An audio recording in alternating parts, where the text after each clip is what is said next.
Good afternoon, everyone, and welcome to today's webinar on the Certificate in Clinical Research. I'm so happy to have you here today. Just a few items before we get started. You can submit your questions at any time during the webinar through the questions tab. And we have our continuing studies advisor, Elspeth, and our program coordinator, Donna, who will be monitoring the chat, and they'll be happy to answer your questions. So please don't hesitate to take advantage of that. Also, we have an industry special guest here today. So after I complete my kind of information session about the high points of the program, please do stick around to hear from Miran Kank, one of our instructors and curriculum developers. And also just a heads up that your microphones have been muted to prevent background noise. Also noting that this webinar is being recorded and will be sent to you after today's session.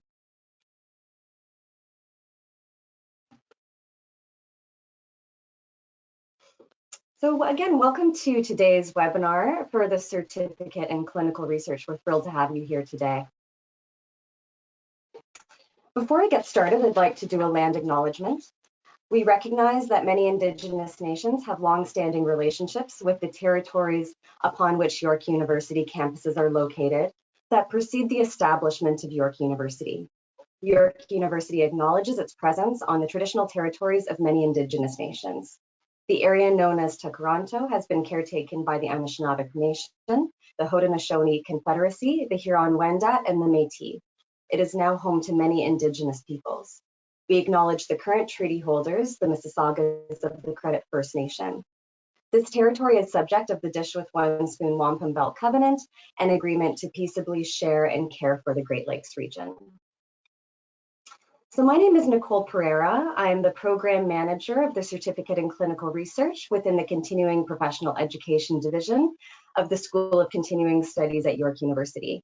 And I'm so pleased to be joined by my colleague, Miran Kank, today, who is a Scientific Associate with the Princess Margaret Cancer Center and the University Health Network.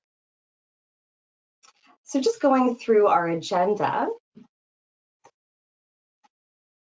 we're going to start with providing you with an overview of the School of Continuing Studies at York University.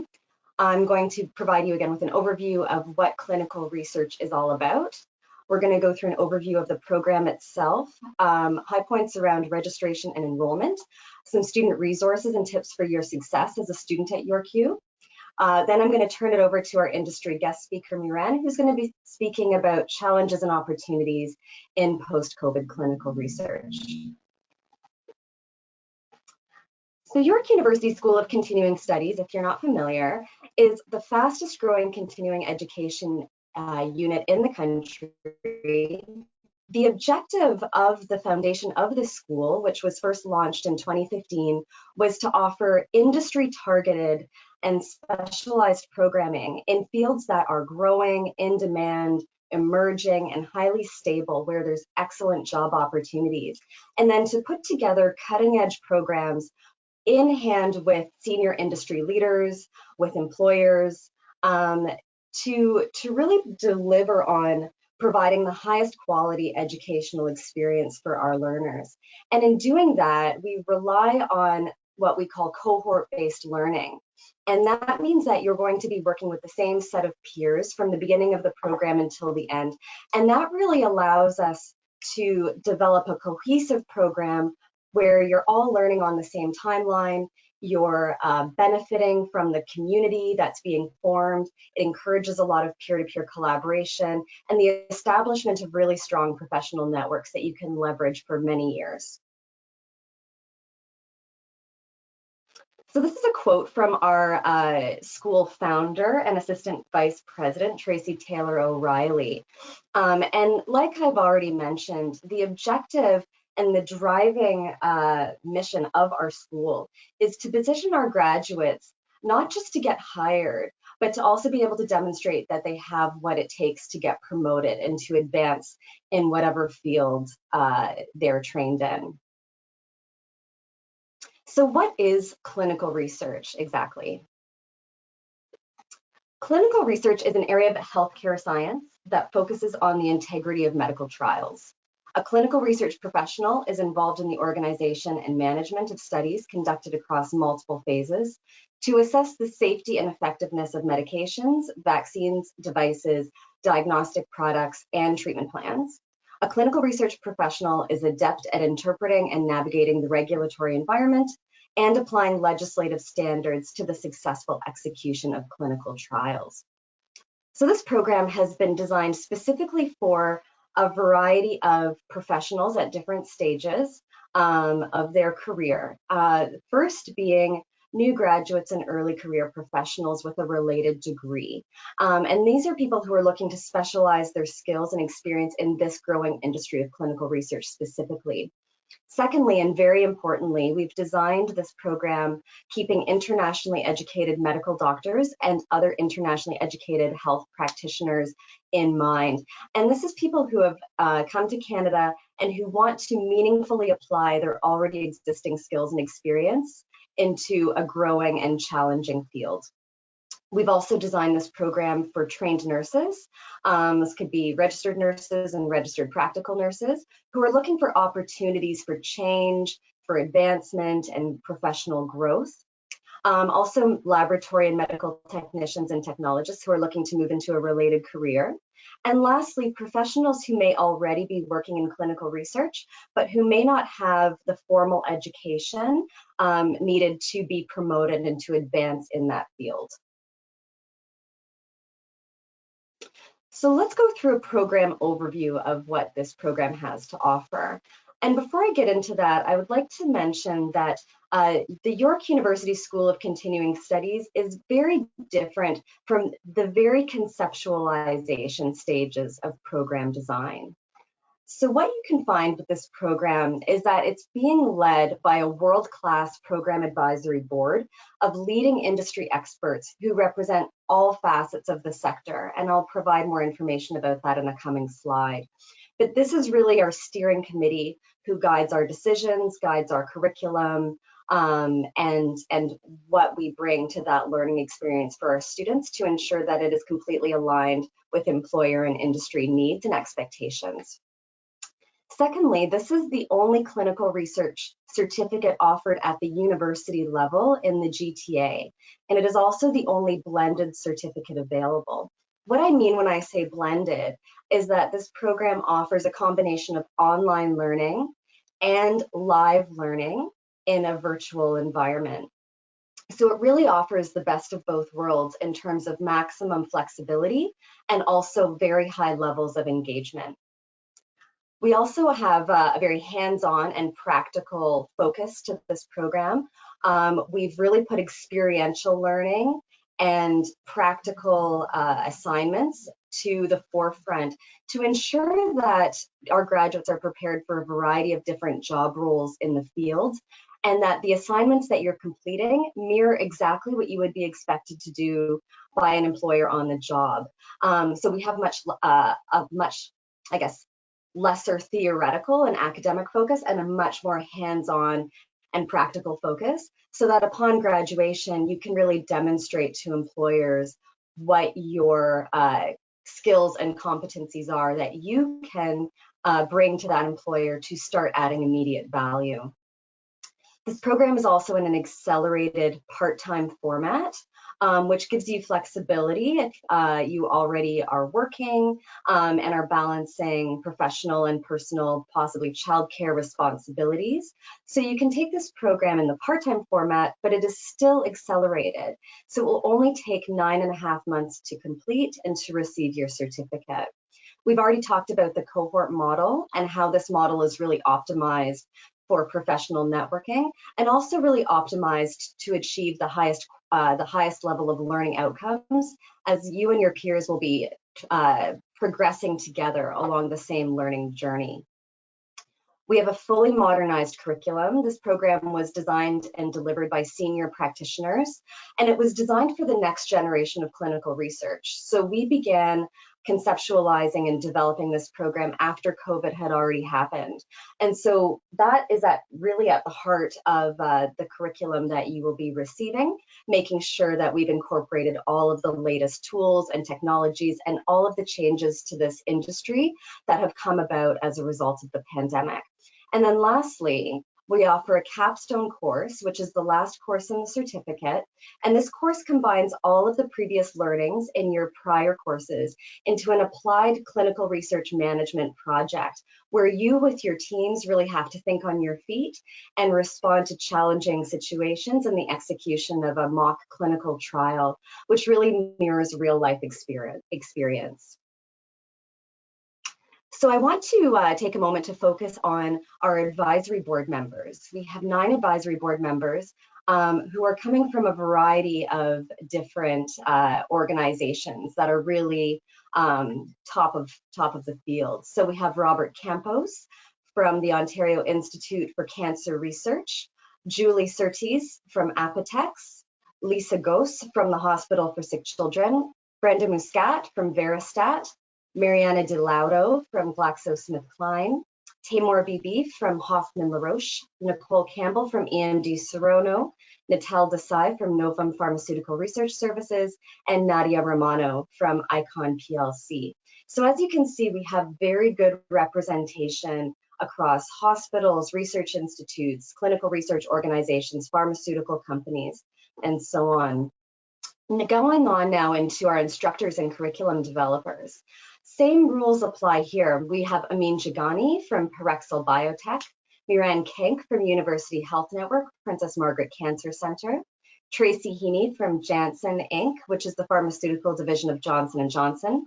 Again, Tamor Bibi from Hoffman LaRoche, Celine Sabu, also from Hoffman LaRoche, and Ronak Danak from AstraZeneca.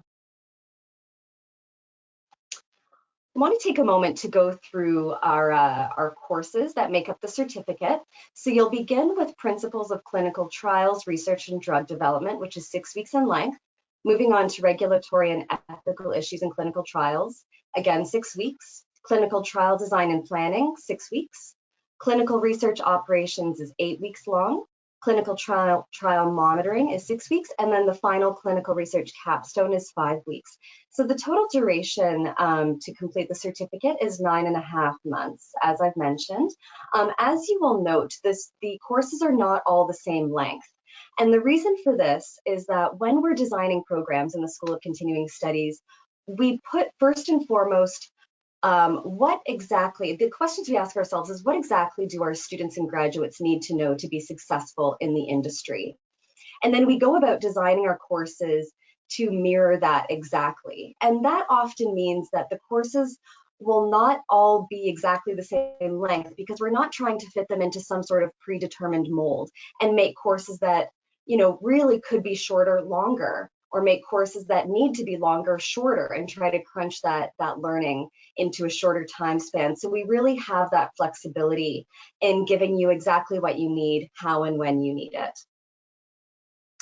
Something else that we've really taken into serious consideration in designing this program is looking at the importance of cross-functional skills. Cross-functional skills are the professional skills that will be the foundation of your career success and advancement. So they're different than the core technical or hard skills that are necessary to do the job, and really speak to the skills that will make you excellent at your job. So through our research and stakeholder involvement, we've identified that these are the top cross-functional skills that are required to be successful in the field of clinical research. And so these have been incorporated throughout all aspects of the curriculum. So you'll be focusing not just on your hard skills, but also on these professional and very universal skills that will serve you in any area of this business. In terms of the delivery format, as I've mentioned, we offer a very unique combination of asynchronous, which is self-directed online learning that you can complete on your own timeline and at your own pace, as well as live online instruction. So this means that you'll have many opportunities to engage with your instructors and your peers in real time. And like I've already said, this gives you really the best of both worlds, where you have flexibility in when you complete your work and how you balance your personal and professional responsibilities. But you also have lots of opportunities to connect with your peers and your instructors. Like I've mentioned, each course is 5 to 8 weeks length. And this includes online learning plus 2 mandatory weekend blocks of live online learning, which will be conducted via Zoom. And this will be on 2 Saturdays and Sundays per course between 9 in the morning and 12 in the afternoon, so for 3-hour blocks. Additional optional live Zoom sessions will be scheduled throughout the program, and this is for enhanced interaction and support for you. Again, these are optional, so you can attend them if you want to. If you're not able to attend, they will be recorded and posted within your course so that you can access them at any time and still take advantage of those learnings. So in addition to the live components, please expect to dedicate approximately 8 to 12 hours of effort each week for your classwork, and that may include readings, discussion boards, assignments, and so on. So let's take a moment now to go through registration and enrollment. This is an open enrollment program, which means that you are not required to apply and to submit any documentation for our approval. Now, you do have to self-select. So that means you have to identify that this is the right program for you. And what you need to consider is, do you have an existing university degree in health sciences or related? So this may include, but is not necessarily limited to, life sciences, biology, medicine, nursing, nutrition, physiology, anatomy, pharmacy, pharmacology, kinesiology, biochemistry, epidemiology, psychology, or health informatics. I apologize, that's a long list. Alternatively, you can bring a college diploma in health sciences or related, but if you're coming with a college diploma, we ask that you also bring prior experience in the healthcare or clinical research sector. In addition to that, we ask that you have English language proficiency at the minimum levels that have been identified below in the chart.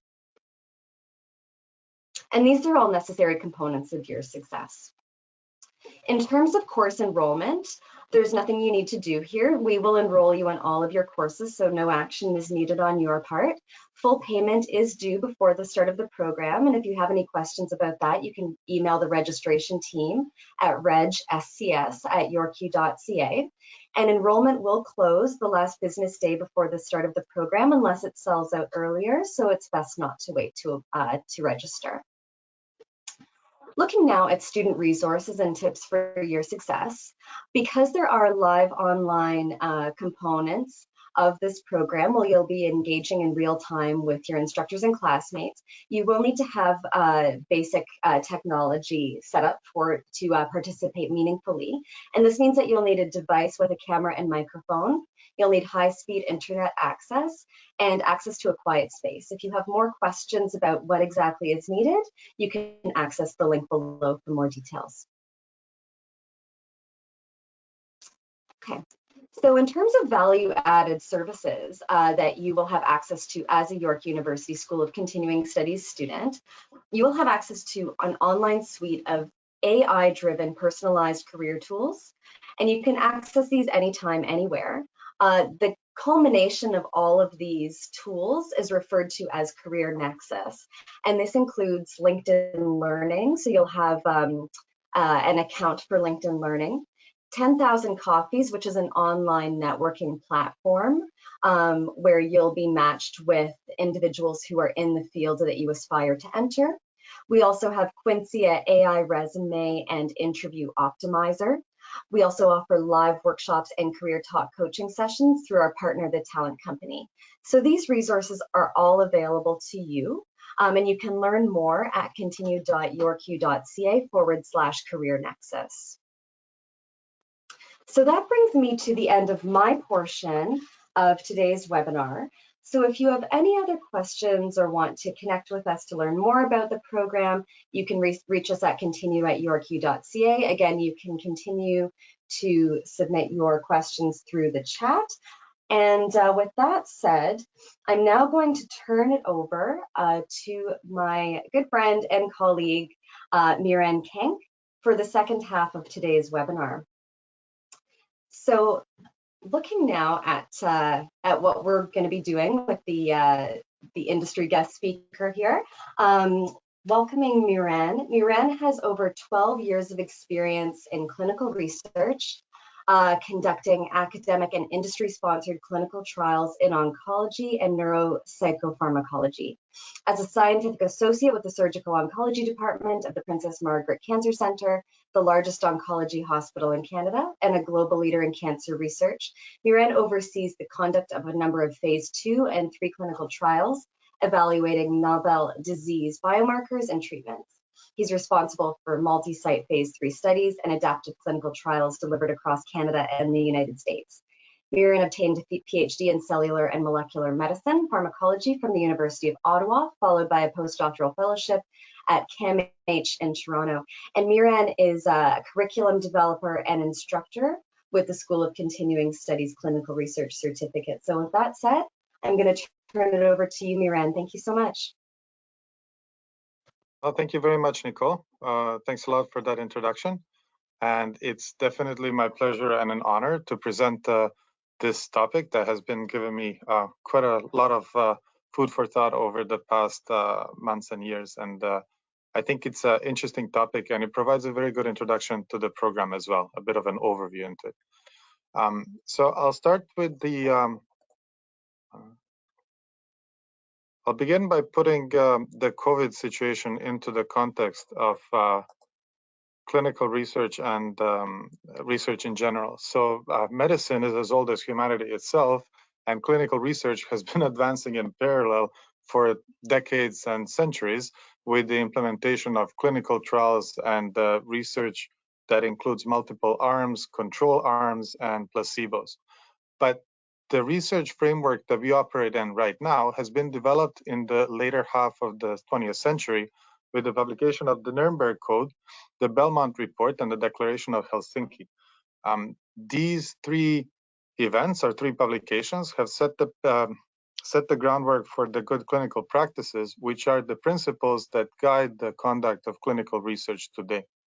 These have moved research from a pursuit of just science itself into a field where clinical research has to be ethical, morally appropriate, and has to be performed with the ultimate goal of preserving the safety, the well-being, and the rights of the participants.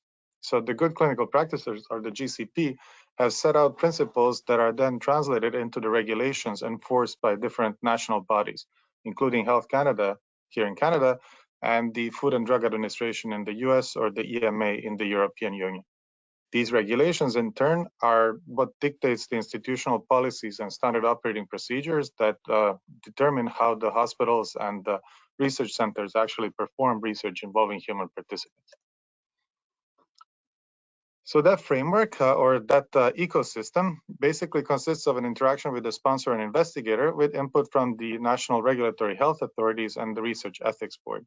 The sponsor is responsible for developing the protocol and setting the objectives of the clinical trial, and then executing the trial through the investigators. So they would be tasked with selecting the investigators, providing them with all the required materials and information, such as the protocol and the consent forms and things that they generally need to run the trial. And they would ensure that the investigator runs the trial in full compliance with the GCP principles that I mentioned before. So this also involves the implementation of the adequate monitoring, where the sponsor keeps an eye on the things that are happening at the research sites and ensures that all the appropriate ethical reviews and approvals are in place.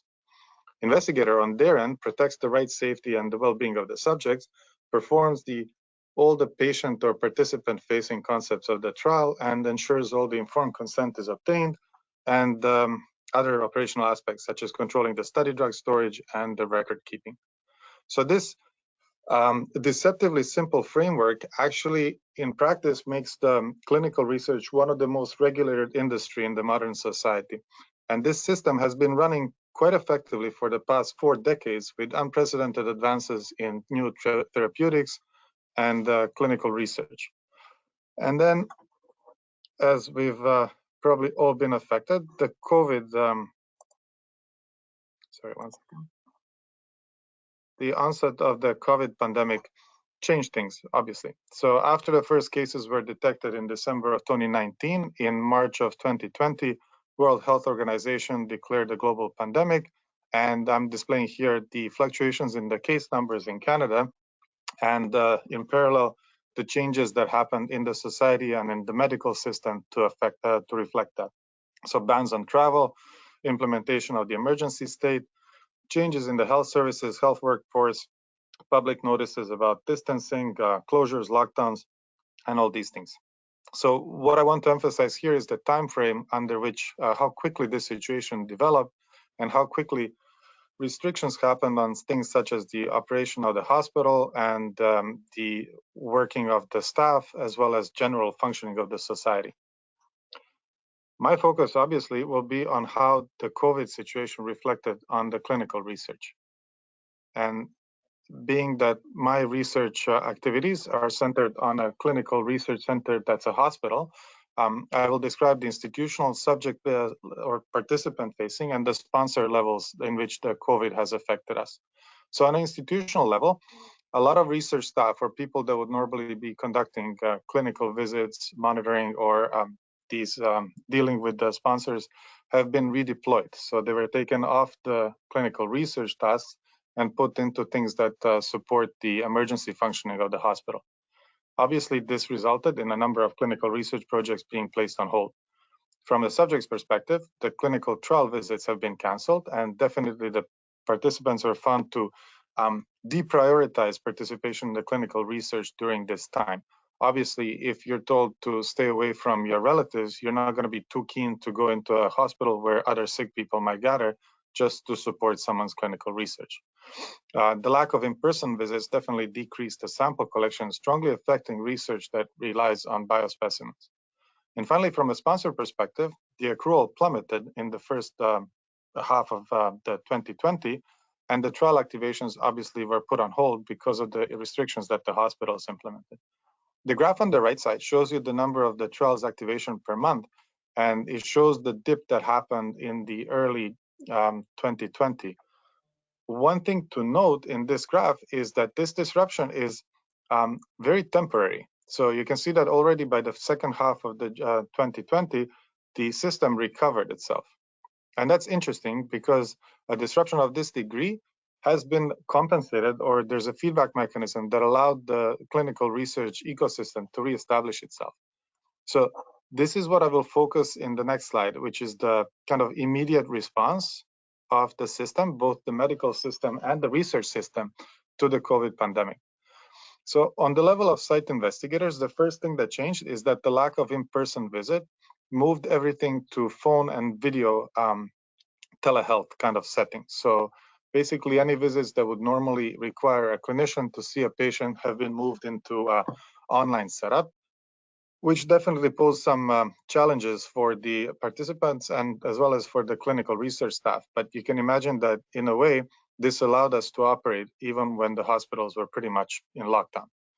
So things such as the study drug delivery, which formerly used to require the patient to come into the institution and see the pharmacist, could now be done remotely by mail. And study procedures were moved out of the tertiary research centers into local labs, and some visits, such as simple physicals or basic procedures, could be done by local physicians rather than by the physicians in the research centers. Additionally, and I'll focus later on this, that there was a widespread use of online consent, which was one of the basic fundamental principles of the good clinical practice, is the implementation of the informed consent, which requires a long discussion with the clinical staff, a back and forth, and a review of a fairly complicated document reaching up to 30 or 40 pages by the patient. So all of these changes were implemented immediately because these were the things that previously the institutions discussed and they were tempted to put in, and some of them were actually implemented in extreme circumstances and with some support from Health Canada. But with COVID, the circumstances were extreme all across the board, which required everyone to basically adopt these new approaches.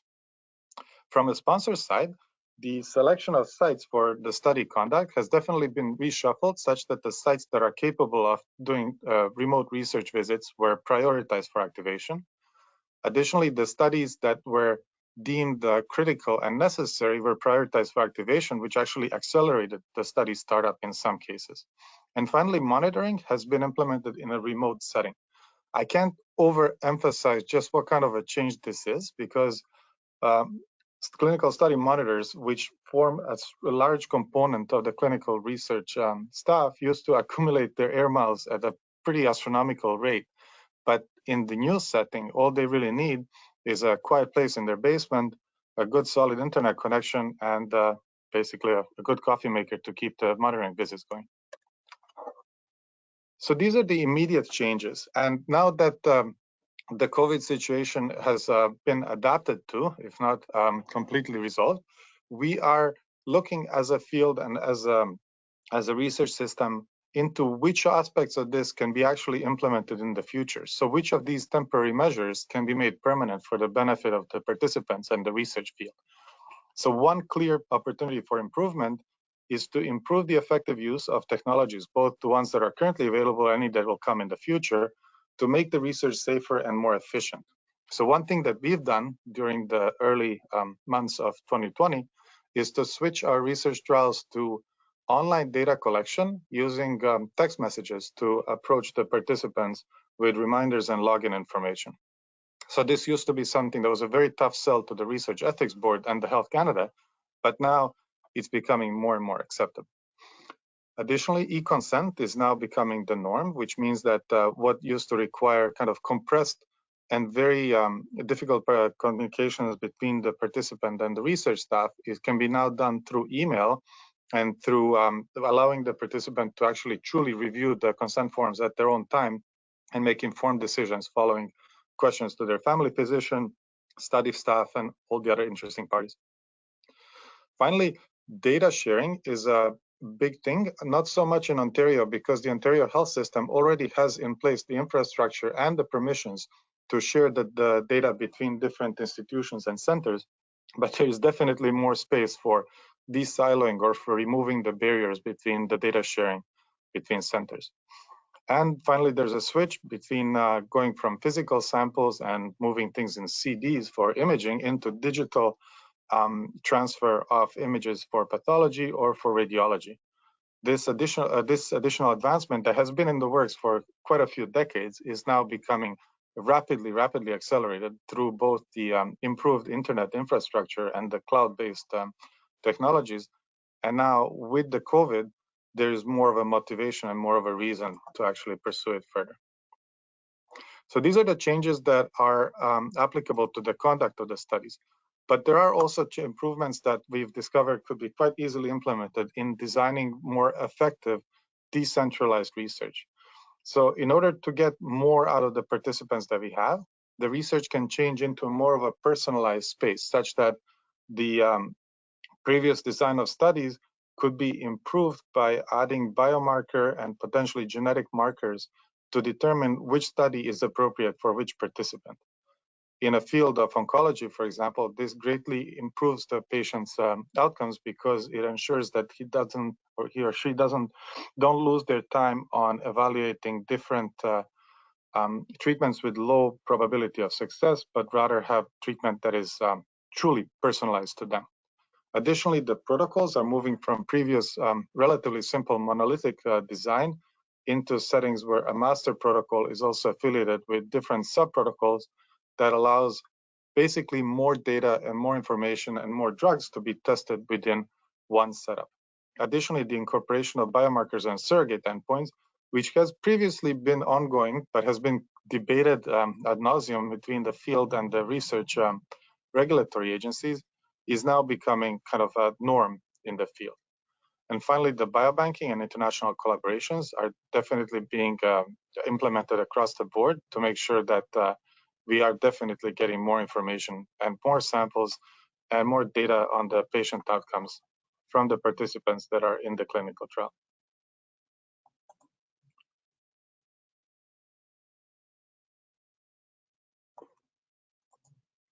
Sorry, 1 second. I think I skipped one.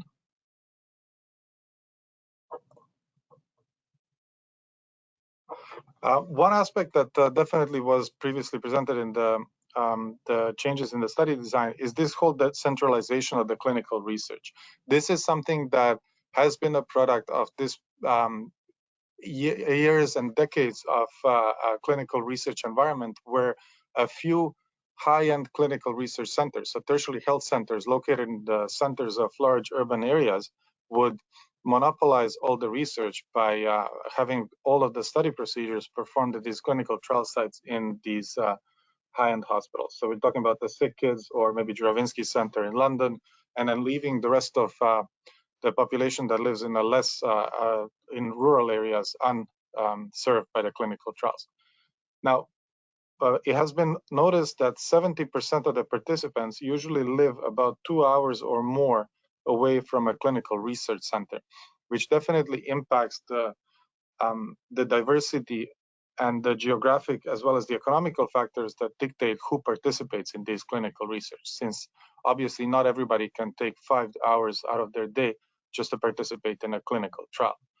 So this movement from the fully centralized towards a hybrid or fully decentralized system would result in trial procedures moving from the research sites into either patients' homes using technology or to their local physicians. This would greatly change the landscape of clinical research and is likely to happen at least to a certain degree in the coming 5 years, and probably over the coming decades will become the norm. The opportunities for this kind of research are provided by the fact that the tools are maturing, as well as the regulatory acceptance is becoming, we're reaching the point at which Health Canada can actually tolerate the fact that some research procedures will be done by a well-trained family physician rather than only limiting to the clinical trial staff in a large hospital. Finally, the challenges that are still coming up against this decentralization of research is the need to ensure that the data quality is of the highest level, such that all the people who are producing the data or providing the data to the research team have to ensure that their equipment and their techniques are top-notch. The patient buy-in is still challenging because not everybody wants to have the clinical research so approachable within their place of residence or their local physicians. And finally, the site investigator buy-in will remain a problem and will change probably over the decades as more people are trained in this, since convincing clinician scientists at UHN in downtown Toronto to participate in a clinical trial is not nearly as difficult as explaining the benefits of participating in a clinical research trial to a family physician in Sudbury or Kapuskasing. So one question that came out of the COVID is, with these potential changes, some of them implemented just to respond to the crisis, is there a pattern? Is there a set of characteristics or things that the clinical researchers can implement to respond to a challenge such as the COVID-19 pandemic? And as I've discussed previously, large and coordinated clinical trials that can span hospitals and test multiple treatments against one condition are needed. Additionally, well-designed, large-scale clinical trials have to rely on coordinated data collection in order for them to be accurate.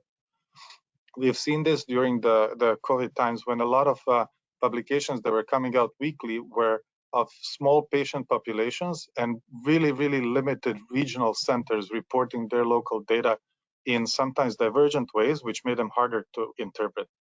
So one thing that the clinical research has proposed and will definitely implement, such that the next pandemic or a similar global crisis is met, is a system of sharing the data between institutions, research groups, and even between countries, such that the research that's provided is real-time and high quality. This will increase the transparency and allow us the regulatory systems to make rapid real-time decisions based on the situations that are emerging quickly. So what is the clinical research in the future going to look like? Based on the lessons from COVID, we have an opportunity to make research more safe, more accessible, and more equitable. So a regulatory environment that is agile and able to incorporate the emerging trial designs as well as the novel tools and technique into research will allow us to make the trials more efficient, but also to increase the number of people that can access these trials and remove the barriers that they would normally have. decentralized clinical trials, ones that can work with diverse patients populations with, across the different geographical regions within Canada, can reduce also the barriers and improve the diversity of the samples, which is sorely needed. And the fostering of collaborative research across institutions will facilitate data sharing, and this transparency will help us to fight the proliferation of suspicious research and research that's done for commercial or kind of misinformation purposes. This will definitely be an ongoing challenge, as mentioned by this recent editorial in the journal Nature, but it's something that we have to fight by better data, better sharing, and better research. So who will help this research become reality? The people that are joining this program hopefully will have the traits and skills, or will develop them, to conduct this post-COVID clinical research. Definitely require a passion for science and research, a willingness to learn, and a comfort with all the new technologies and techniques that will be coming in. So adaptability and a constant eye towards modern innovations and new discoveries is definitely needed. Finally, because of the decentralized nature of future research, there will be a need for good communication and for definitely an ability to sustain and develop collaborative networks across institutions as well as across countries. This kind of complexity of the clinical research, not that clinical research now wasn't complicated enough, will require an increased ability to manage the multiple tasks simultaneously, and will definitely require critical thinking and problem-solving skills. So I'm hoping that the participants in this webinar and the people that register for the program will find these skills appropriately exercised and developed through the program. Thank you, and I'm glad to take any questions. Great, Miran, thank you so much for walking us through what the changes have been with the clinical research industry with the onset of COVID-19. So just a reminder to everyone that you can reach us at continue.yorku.ca, but we are available now to continue taking your questions in the chat and any questions that you may have for Miran as well. Elspeth, are there any questions coming through the chat that we'd like to pose? There are no questions. Oh, there is one question in the Q&A now. Which institutions do we apply to after finishing the course? I'm not quite sure I understand that, but perhaps it will make more sense to you, Nicole. And yeah, I assume that the individual's asking, you know, where might the job opportunities be and what types of organizations might be looking to hire graduates of this program. But again, please do feel free to correct me in the chat. And Miran, would you like to take that question? Yeah, absolutely. So there's a lot of opportunities for the next steps following the program. The most obvious ones would be either the pharmaceutical industry, the CROs or the clinical research organizations, or, and this is kind of my pathway in this, the academic institutions that conduct research.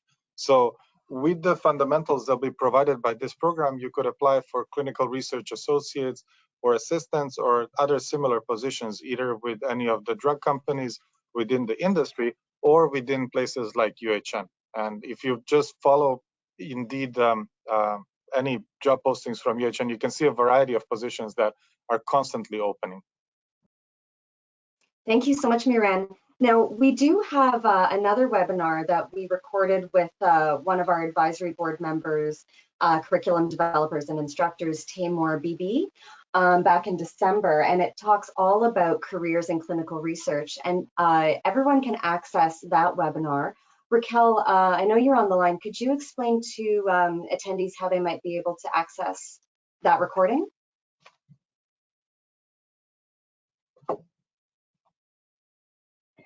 Yes, of course.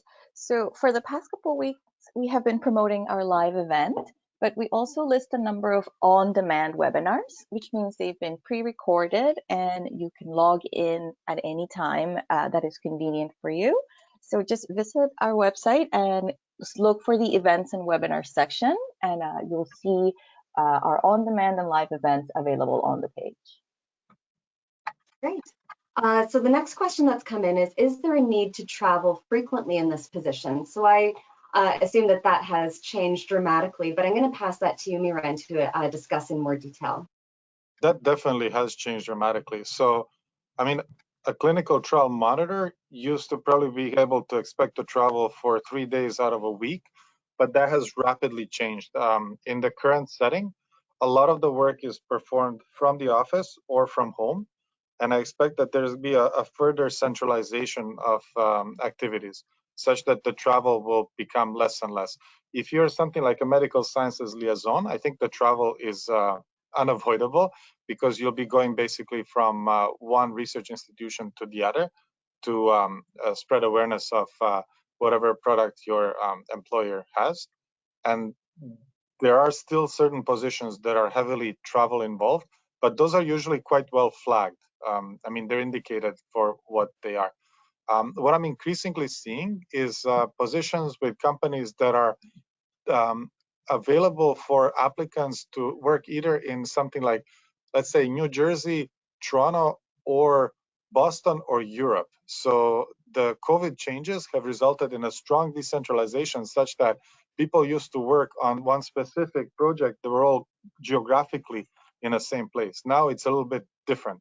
So if anything, the requirements for the travel are coming down in the field, but certain positions will still retain it.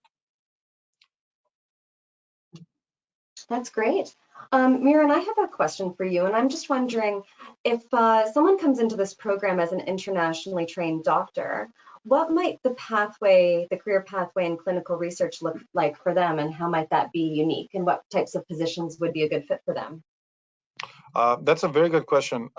There are a lot of positions that I've seen for foreign trained pharmacists and foreign trained physicians in the pharmacovigilance departments of larger companies. So this is basically, it would mean that you're dealing with the adverse events and the serious adverse events using your medical training, foreign medical training, and you don't really require licensure in Ontario or in Canada to perform those tasks. The one thing that foreign trained physicians usually encounter is that it's difficult to break into the market, because there are concerns about the specific training that they've received, about the language proficiency, and just basically familiarity with the Canadian system. And the program, as at least our sections that we've developed, have it's tailored towards providing that immersion into the system, into the communication pathways that are inherent in the clinical trials. So this is where it fills that gap, where it builds on a proficiency in clinical matters and just provides it exposure to the Canadian clinical trial system, Canadian and global, because a lot of things are equivalent.